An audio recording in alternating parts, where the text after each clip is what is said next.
Hi అండి, welcome to my channel. ఇవాల్టి మన ఛానల్లో ఒక బెస్ట్ హెల్దీ రెసిపీ అయితే చూపించబోతున్నాను. రాగి ముద్దను ఎలా ప్రిపేర్ చేసుకోవాలో చూపిస్తాను. చాలామంది చాలా ఇష్టంగా పడతారనమాట ఇది తినటానికి. కానీ ఇది చేసేటప్పుడు ఉండలు కట్టేస్తుందేమోనని భయపడుతూ ఉంటారు. చాలా టైం కూడా పడుతుంది అనుకుంటారండి. అలా కాకుండా నేను కుక్కర్లో ఎలా ప్రిపేర్ చేసుకోవాలో ఈ రాగి ముద్దను చూపించేస్తాను. లేట్ చేయకుండా ప్రాసెస్లోకి అయితే వెళ్ళిపోదాము. నేను ఇక్కడ 5 లీటర్ కుక్కర్ అయితే తీసుకున్నాను. అంటే కొంచెం పెద్దగా ఉన్న తీసుకుంటే పొంగిపోకుండా ఉంటుందన్నమాట. 1 గ్లాస్ దాకా నేను నార్మల్ రైసే తీసుకున్నానండి. కావాలంటే రేషన్ రైస్తో కూడా ప్రిపేర్ చేసుకోవచ్చు. దీన్ని 2-3 సార్లు శుభ్రంగా వాష్ చేసుకుని ఇక్కడ నేను మీకు చూపిస్తున్నాను. 1 గ్లాస్ రైస్కి 8 గ్లాసుల దాకా వాటర్ని తీసుకోవాలి. 8 గ్లాసుల వాటర్ తీసుకుంటే చాలా స్మూత్గా చక్కగా ఉడుకుతుందన్నమాట. ఇది శుభ్రంగా ఈ విధంగా వాష్ చేసి 8 గ్లాసులు వాటర్ తీసుకున్న తర్వాత ఒక 10 నిమిషాలు ఇలానే నానబెట్టుకుని స్టవ్ మీద పెట్టుకుని ఉడికించుకున్నట్లయితే చాలా తక్కువ టైంలో ఉడుకుతుంది. అలా కాకుండా మీరు వెంటనే దీన్ని ప్రాసెస్ చేసేసేయాలి అనుకుంటే కనుక మరొక ఎక్కువగా 9 గ్లాసుల దాకా వాటర్ని తీసుకోవాలి. ఇలా కుక్కర్లో నేను ఇలా పెట్టి 4 విజిల్ వచ్చిన దాకా ఇలానే ఉడకనిచ్చాను అనమాట. ఆ తర్వాత 4 విజిల్ వచ్చిన తర్వాత ఇక్కడ నేను మీకు ఆవిరి మొత్తం పోయాక చూపిస్తున్నాను. చాలా స్మూత్గా ఉడికింది, చూసారు కదా. ఇప్పుడు దీనిలోకి టేస్ట్కి తగినంత సాల్ట్, అంటే మీరు తినేదాన్ని బట్టి అడ్జస్ట్ చేసుకోండి.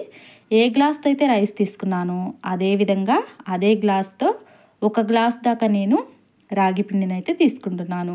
ఇలా వేసిన తర్వాత కదిలించకూడదండి. ఆ తర్వాత కుక్కర్కి ఉన్న మూతకి బెల్ట్ తీసేసి విజిల్ తీసేసి ఇలా మూత పెట్టుకుని ఒక 5 నిమిషాలు ఆవిరి మీద ఉడికించాలి. నేను మీకు మధ్యలో ఒకసారి చూపిస్తున్నాను చూడండి. ఎయిర్ బబుల్స్ వస్తూ చక్కగా ఉడుకుతుందన్నమాట.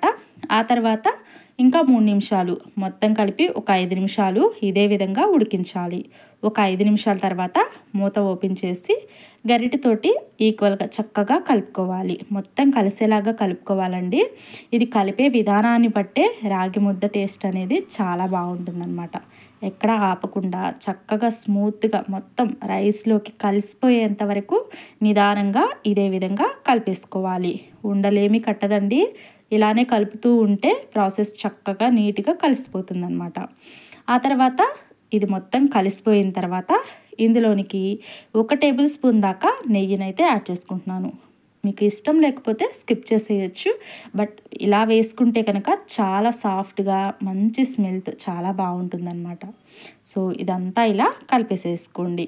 కలుపుకున్న తర్వాత వెంటనే రాగి ముద్దలు కట్టేసుకోవటం చాలా కష్టంగా ఉంటుంది. చేత్తో తీసేటప్పుడు చాలా వేడికి అలా ప్రిపేర్ చేయలేం కాబట్టి ఫస్ట్ టైం చేసినా సరే పర్ఫెక్ట్గా చేసుకునే విధాన్ని బట్టి ఈ విధంగా ఒక గిన్నెలోనికి కొంచెం నెయ్యిని అప్లై చేసుకుని దీనిలోకి సరిపోను అంటే రాగి ముద్ద మనకు ఏ సైజులో కావాలి అనుకుంటే కనుక ఆ సైజులో అంత తీసుకుని రాగి ముద్దని ఈ విధంగా చుట్టూరు ఇలా రౌండప్ చేస్తూ ఉంటే చక్కగా ఉండలాగా కడుతుందన్నమాట. చక్కగా ఒక ప్లేట్లోకి ఇలా సర్వ్ చేసేసుకుని మనకి నచ్చిన కర్రీతో హ్యాపీగా తింటూ ఎంజాయ్ చేసేయచ్చు. పల్లీల చట్నీతో కానీ లేదా చికెన్ కర్రీతో కానీ నాన్ వెజిటేరియన్ తినే వాళ్ళకి చాలా బాగుంటుంది. దీని టేస్ట్ ఎప్పటికీ మర్చిపోలేమండి. తప్పకుండా మీరు ఒకసారి ట్రై చేసి ఎలా కుదిరిందో కామెంట్ సెక్షన్లో కామెంట్ చేయండి. ఫస్ట్ టైం కనుక మన ఛానల్ చూస్తుంటే తప్పకుండా సబ్స్క్రైబ్ చేసుకుని లైక్ చేయండి.